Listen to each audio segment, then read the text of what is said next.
혼인잔치. 마태복음 22장 1절에서 14절 말씀입니다. 예수께서 다시 비유로 대답하여 이르시되, 천국은 마치 자기 아들을 위하여 혼인잔치를 베푼 어떤 임금과 같으니, 그 종들을 보내어 그 청한 사람들을 혼인잔치에 오라 하였더니 오기를 싫어하거늘 다시 다른 종들을 보내며 이르되, 청한 사람들에게 이르기를, 내가 오찬을 준비하되 나의 소와 살찐 짐승을 잡고 모든 것을 갖추었으니 혼인잔치에 오소서 하라 하였더니, 그들이 돌아보지도 않고 한 사람은 자기 밭으로 한 사람은 자기 사업하러 가고, 그 남은 자들은 종들을 잡아 모욕하고 죽이니, 임금이 노하여 군대를 보내어 그 살인한 자들을 진멸하고 그 동네를 불사르고, 이에 종들에게 이르되, 혼인잔치는 준비되었으나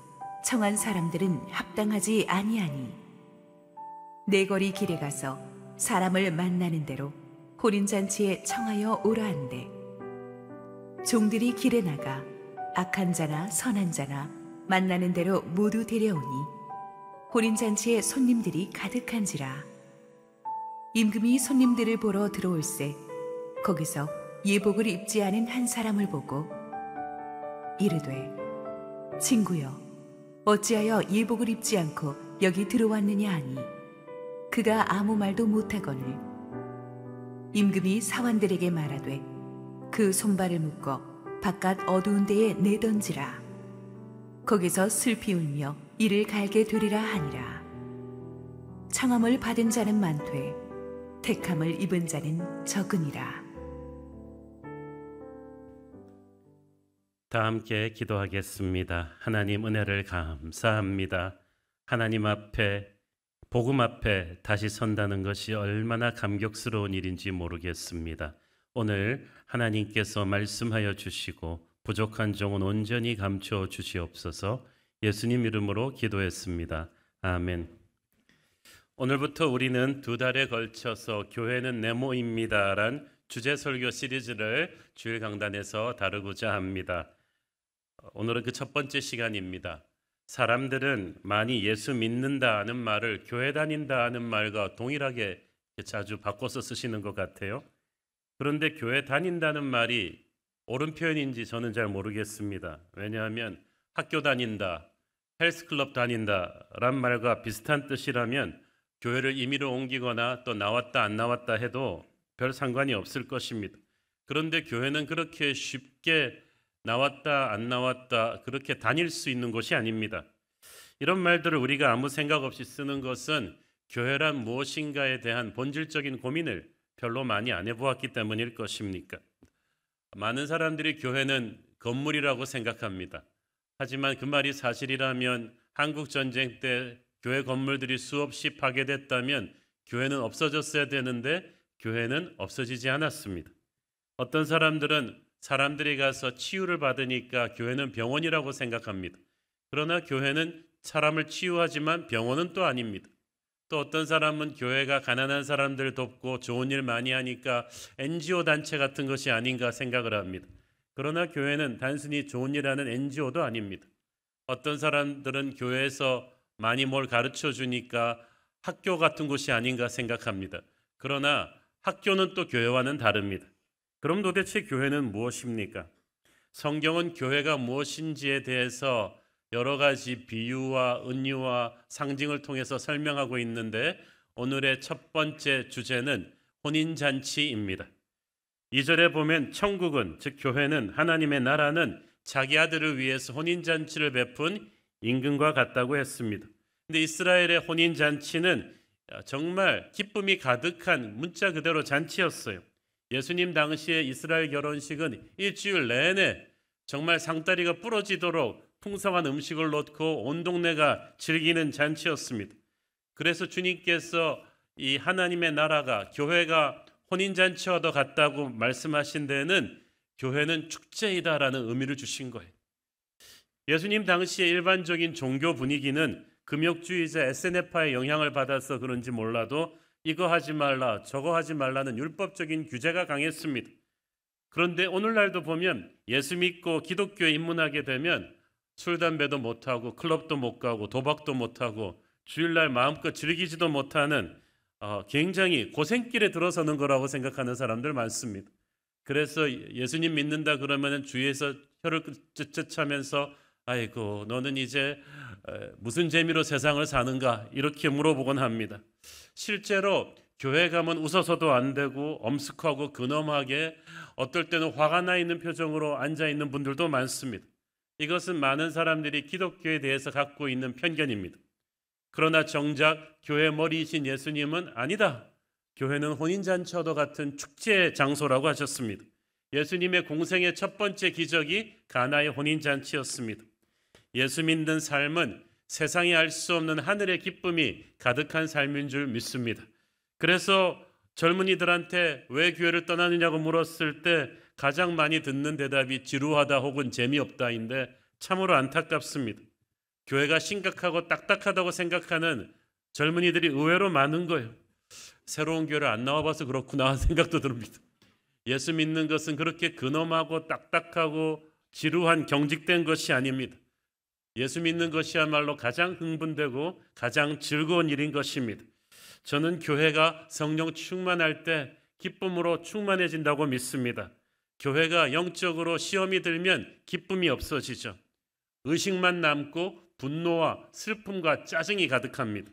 옛날 영국과 미국의 청교도들이 참 신앙이 좋았는데도 불구하고 기쁨이 결여된 신앙생활을 하니까 정말 너무나 많은 젊은이들이 교회를 떠나버리는 비극을 낳았죠.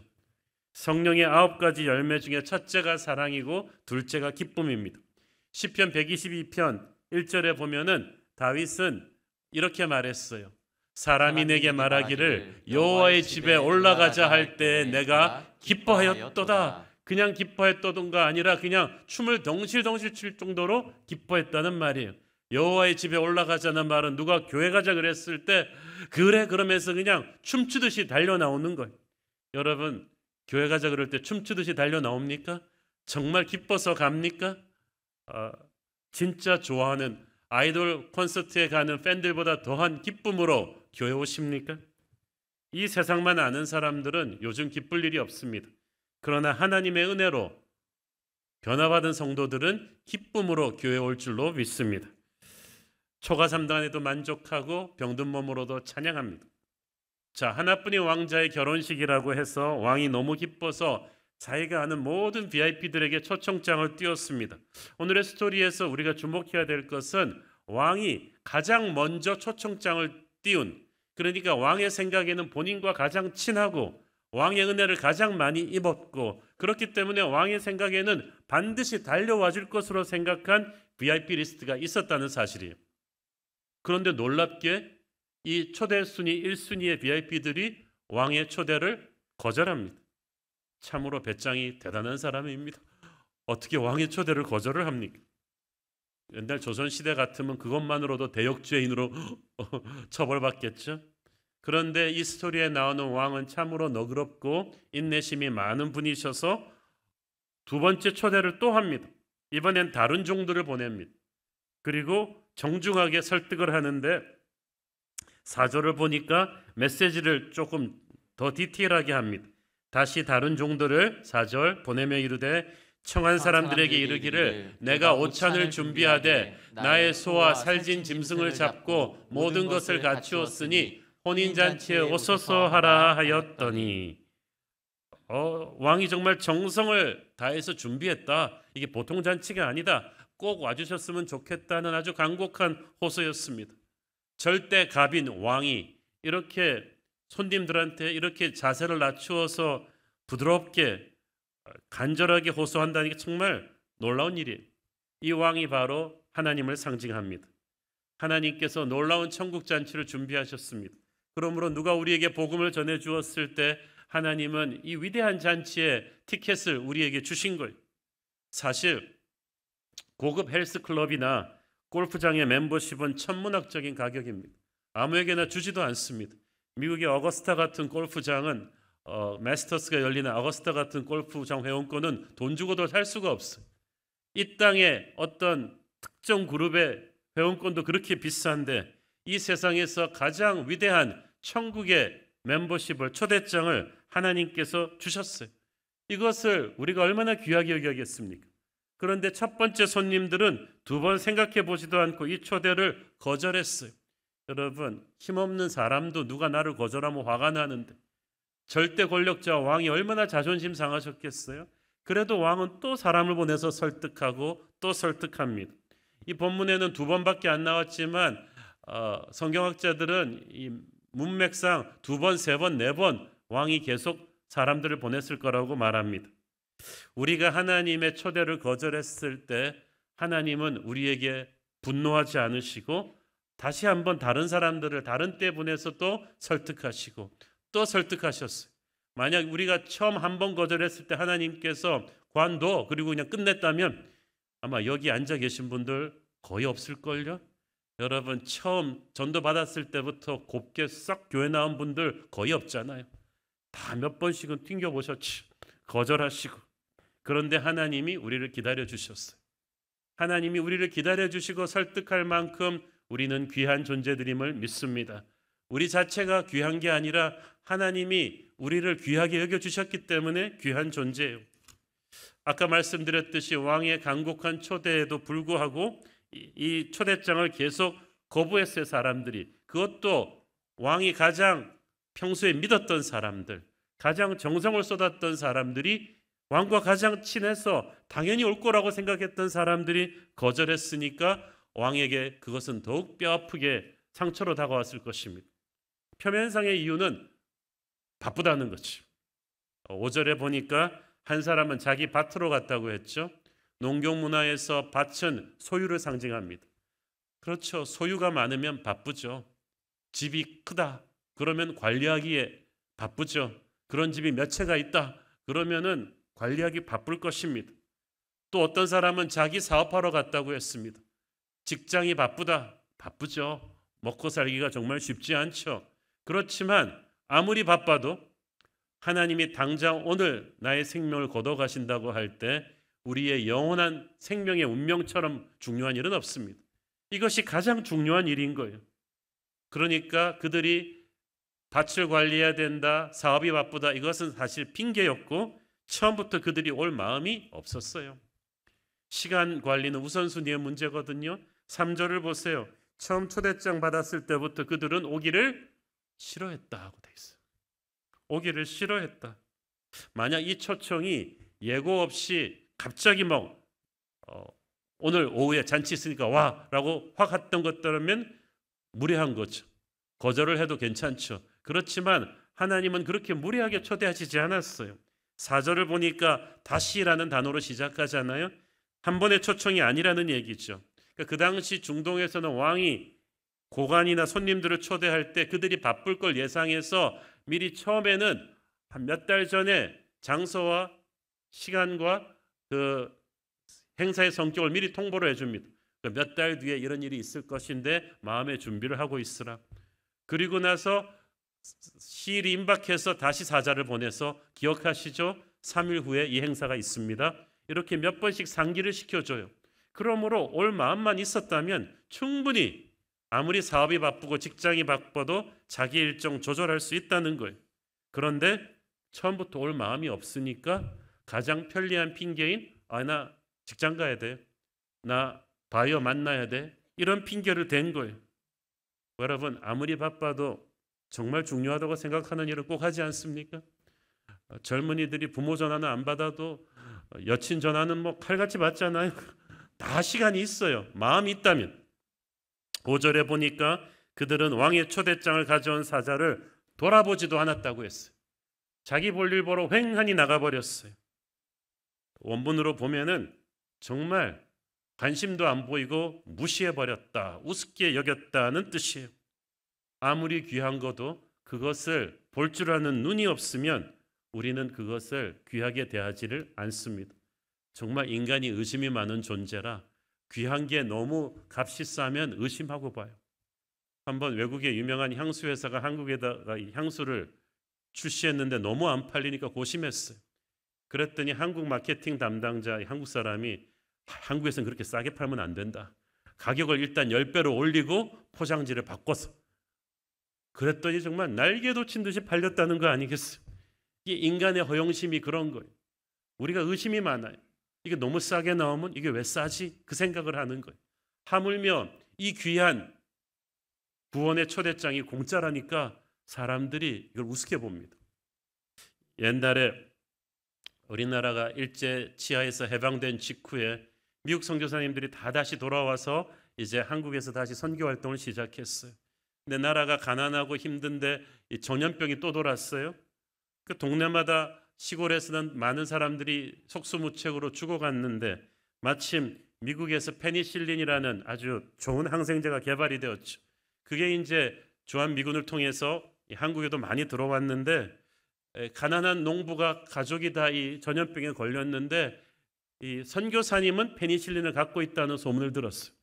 그래서 농부가 주섬주섬 없는 형편에 집에 있는 돈을 다 긁어가지고 선교사님한테 가가지고 빌었어요. 선교사님, 우리 가족이 다 죽게 생겼으니까 페니실린 좀 나눠주세요. 제가 가지고 있는 돈의 전부입니다. 모자라면 더 드릴게요 나중에. 그 선교사님이 농부가 너무 가난해 보이니까 딱 해가지고 돈 필요 없으니까 이 페니실린 갖고 가시라고. 농부가 의심이 들어가지고 아니라고, 돈을 드리겠다고 그랬더니 아니, 가서 일단 병이 나으시고 나중에 건강해지시면 가족들이 나중에 교회 나오시라고. 그래가지고 농부가 반신반시하면서 이렇게 페니실린을 받아가지고 집에 오는 길에 이 농부가 계속 쓸데없는 생각을 하는 거예요. 이 약이 이렇게 비싸고 좋은 거라는데 이걸 왜 나한테 공짜로 주지? 저 선교사님이 내가 가난하고 볼품없다고 나를 무시하고 가짜를 그냥 준 거 아닌가? 아무 약이나 준 거 아닌가? 그렇게 생각을 하고 오다가 논두렁에다 이 약을 버렸어요. 귀한 페니실린. 그래서 어떻게 됐겠습니까? 이 의심 많은 농부와 그 가족은 꼼짝없이 무서운 전염병으로 목숨을 잃고 말았지. 사람들은 하나님의 이 귀한 천국의 초대장이 얼마나 귀한지 몰라요. 오직 이것만이 자신들을 영원한 죽음에서 살릴 수 있는데 이게 공짜로 오니까 귀한 줄을 모르고 버리는 거예요. 나중에 이것이 얼마나 미련한 짓인지를 깨닫게 될 것입니다. 이 혼인잔치의 비유에서 왕이 처음 초대했던 VIP 손님들은 바로 이스라엘 백성들을 상징했어요. 하나님은 이스라엘 백성들에게 정말 많은 것을 투자하셨어요. 믿음의 조상 아브라함이 유대인이었고 할례도 언약궤도 선지자도 율법도 성전도 전부 유대인들한테 먼저 줬어요. 그래서 당연히 유대인들은 이 초대장을 받을 줄 알았어요. 아들인 예수 그리스도를 보내면 영접할 줄 알았어요. 그래서 유대 땅에 태어나게 하신 거예요. 그런데 너무 귀한 것을 받고 자란 아이들이 감사함이 없듯이 유대인들은 자신들에게 주어진 이 귀한 영적인 축복들을 감사하지 않았어요.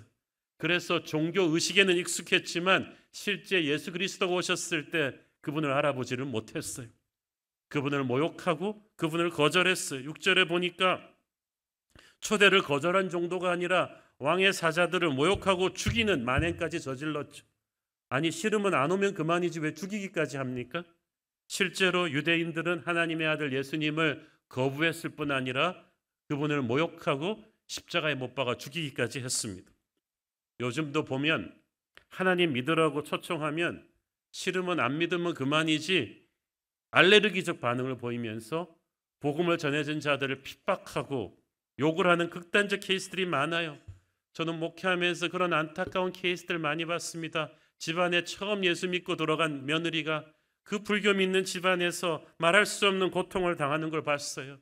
그 남편에게 복음을 전해보려고 10년이 넘게 노력하는데 이 못된 남편은 복음을 거절하기 더 모자라가지고 이 아내를 구박하고 때리고 집에 내쫓기까지 하는 험악한 말을 내뱉기까지 합니다. 교회에 가면 뭐든지 할 테니까 교회 좀 가자 그래도 꿈쩍 않는 욕만 하는 사람들이 있어요. 이게 국가적인 성향이 되어버린 나라들도 있어요.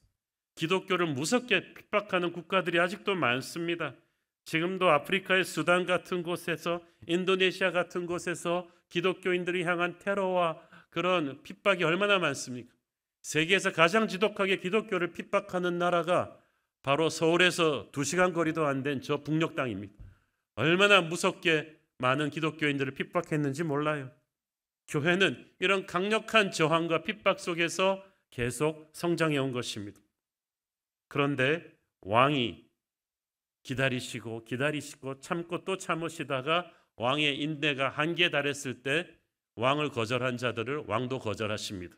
7절에 보면 먼저 왕이 보낸 종들을 무시하고 죽인 자들을 왕이 어떻게 했다고요? 진멸하고 그 동네를 불살랐다고 했어요. 예수님을 십자가에 못 박았던 이스라엘 백성들은 얼마나 비참한 운명에 처하게 됩니까? AD 70년경에 로마 군대는 예루살렘을 첩첩이 포위하고 이스라엘 사람들을 굶겨 죽였어요. 살육했어요. 노예로 끌고 가버렸어요. 그때 끌고 간 10만 명의 유대인들을 가지고 로마의 저 콜로세움을 세운 거예요. 예루살렘 성전은 그때 돌 하나 제자리에 남아있지 않고 철저하게 파괴되었습니다. 하나님의 은혜를 끝까지 거부했을 때 심판이 옵니다. 하나님은 참으시는 분이시지만 끝까지 참으시는 분은 아니세요. 운명의 모래시계가 다 뒤집어졌을 때 그때는 심판의 때입니다. 지금은 여러분이 하나님을 거절하겠지만 이 은혜의 문이 언제까지 열려 있다고 생각하지 마세요. 여러분이 돈 버느라고 바쁘고 돈 쓰느라고 바빠서 이 핑계 저 핑계로 거절했던 그 모든 순간들이 나중에는 다 돌이킬 수 없는 후회로 다가올 것입니다. 참 이스라엘 백성들은 너무나 안타까워요. 초청 대상 1순위였는데 가장 비참한 운명에 처하게 되고 말았어요. 이것은 모든 성공할 수 있는 환경을 갖고 자라났으면서도 실패한 사람과 똑같아요. 부잣집이죠. 부모가 다 공부 잘하죠. 그래서 자기가 손만 뻗으면 공부할 수 있고 자기를 개발할 수 있는데 게으르고 악해서 그 모든 기회를 차버린 사람은 인생 스스로를 망가뜨리겠죠. 이스라엘이 그랬어요. 하나님을 잘 믿을 수 있는 너무나 좋은 여건을 가지고 자라났잖아요. 어렸을 때 가나다라 배울 때 그들은 구약 성경을 가지고 공부를 했어요.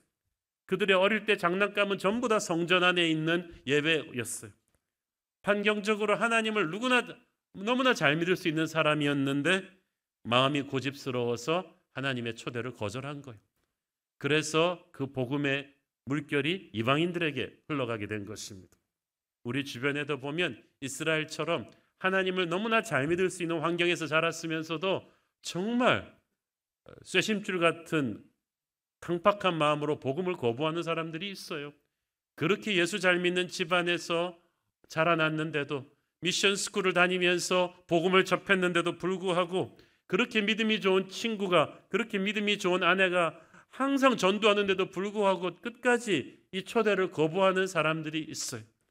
정말 안타까운 일이죠. 왕이 기다리고 하다가 마침내 마음을 바꾸십니다.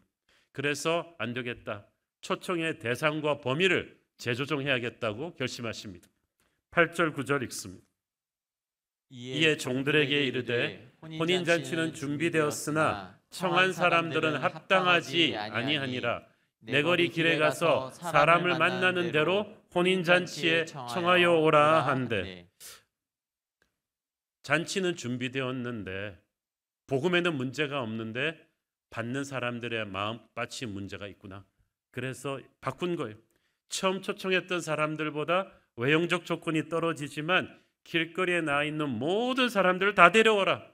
선택받은 민족 이스라엘뿐이 아니라 구원 밖에 있다고 생각했던 이방인들에게 복음의 문이 활짝 열린 거예요.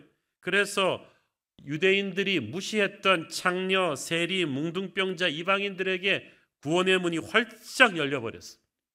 하나님께서는 우리의 과거가 어떠하든지 간에 우리가 이 초대장을 받기만 한다면 용서하시고 구원하셔서 하나님의 백성이 되게 해주실 것입니다. 이 하나님의 결정으로 인해서 복음이 지구를 뺑 돌아서 한국 땅에까지 오게 된 것이고 저와 여러분이 천국 백성이 된 줄로 믿습니다. 자, 10절을 보세요.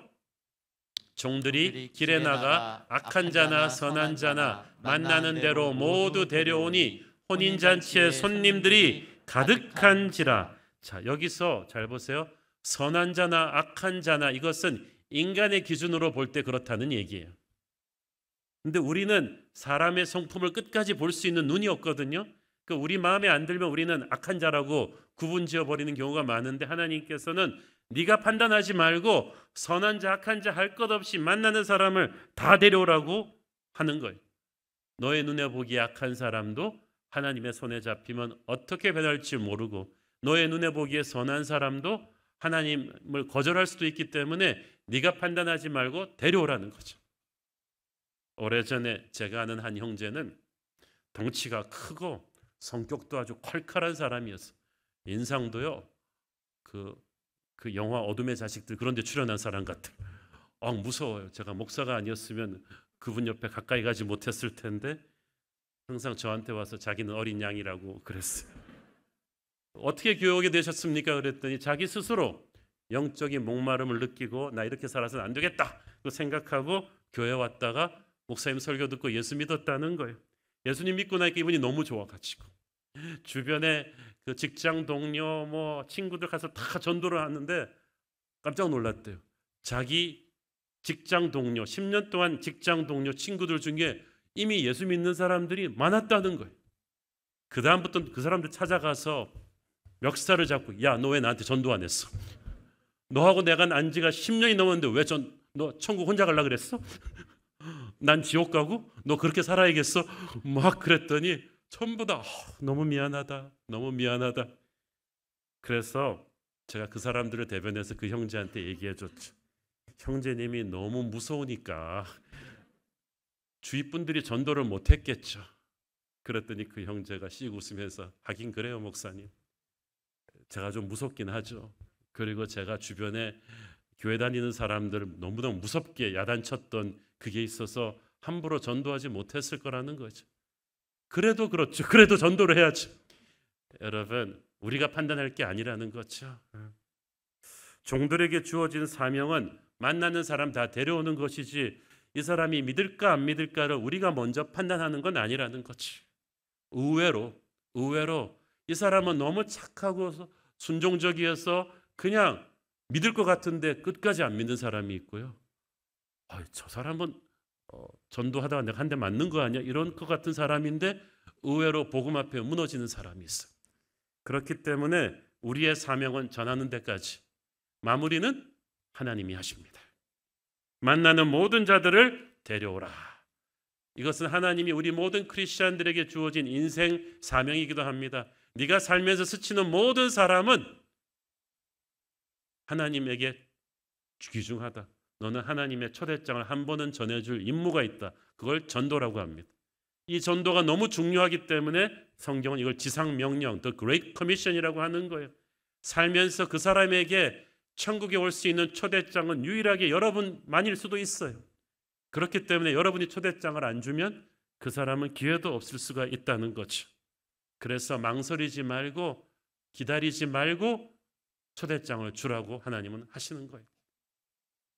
동아시아의 한 마을에 한 선교사님이 가서 예수님 이야기를 했어요.